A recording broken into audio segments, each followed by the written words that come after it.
Growing up, my family and I lived in an old Savannah, Georgia estate-style house. I was 9 or so at the time, and I was constantly being frightened of the place. So at night, I would sneak into my parents' room and sleep there for protection. On a number of occasions, while I was sneaking in, I would look into the family room. As I looked out into the family room, I would see a man watching TV. The TV would actually be turned on. He would look up, wave hello, and then turn back to watching TV. I would then run hysterically, but not crying or screaming for fear of waking my parents up, into the room and hide under the sheets. There was only 3 of us in the house, my parents and I. Eventually I realized that my babysitter had known the old residents of the house. When I asked her if she had any information on the haunting, she said that the reason the old resident had moved out was because of the loss of her husband. He had passed away of a heart attack in the family room. This information petrified me. I immediately started closing and locking my door every night. Story 2. The Haunted Tape. This happened in Germany in the late 1970s, when my father was stationed with the army. We lived in a small community that was comprised of several large apartment-type buildings.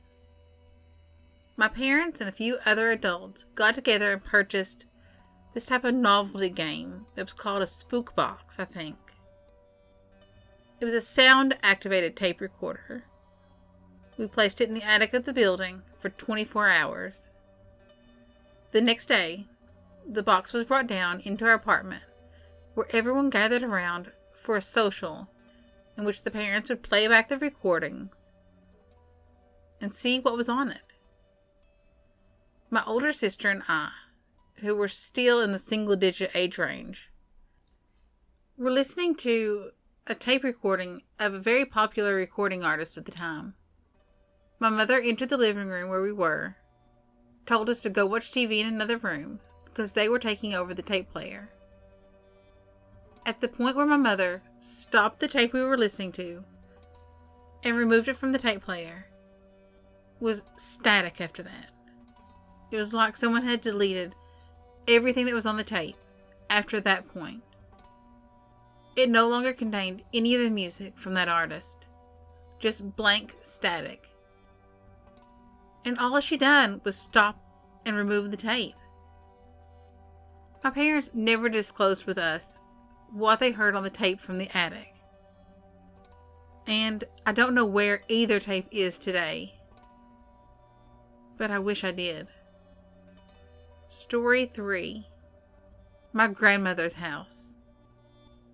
My grandmother owns this house that has been passed down from generation to generation for about 200 years. It's amazing the thing still stands. For summer vacation, I usually go visit her. I always get to stay on the top floor. One night, my grandmother was out at a restaurant with some old friends. I decided to stay at home, watch TV downstairs. When I heard the water start running from an upstairs sink, it sounded really loud. I was tired, and I thought it was my imagination. But after about 2 minutes, my radio started to play. It was then I decided that I needed to go upstairs and check things out. When I got up to the last few stairs, I fell. I had the feeling that something had pushed me and didn't want me to go up. But eventually I did get up, and I finished walking up the stairs. When I walked into my room, I had the feeling that something was watching me and also following me. I felt so cold all of a sudden. It felt like the wind was blowing, even though no windows were open. This is the part when my spirit practically jumps out of my body.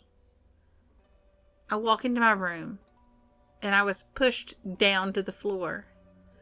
I felt cold hands on my back. Once I fell, the door opened and closed about 5 times.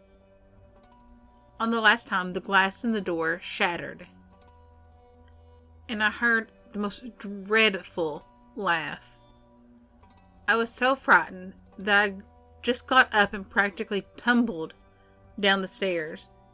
I ran out of the house and waited on the sidewalk for my grandmother to arrive home. I told her the story, and amazingly, she believed me, because she said that she'd had a similar experience, but less rougher. She said that 2 men had been murdered on the top floor, and that the murderer himself had also died in the house. After this incident occurred, it never happened again. I went back to my grandmother's house and stayed in that room numerous times again, and nothing happened.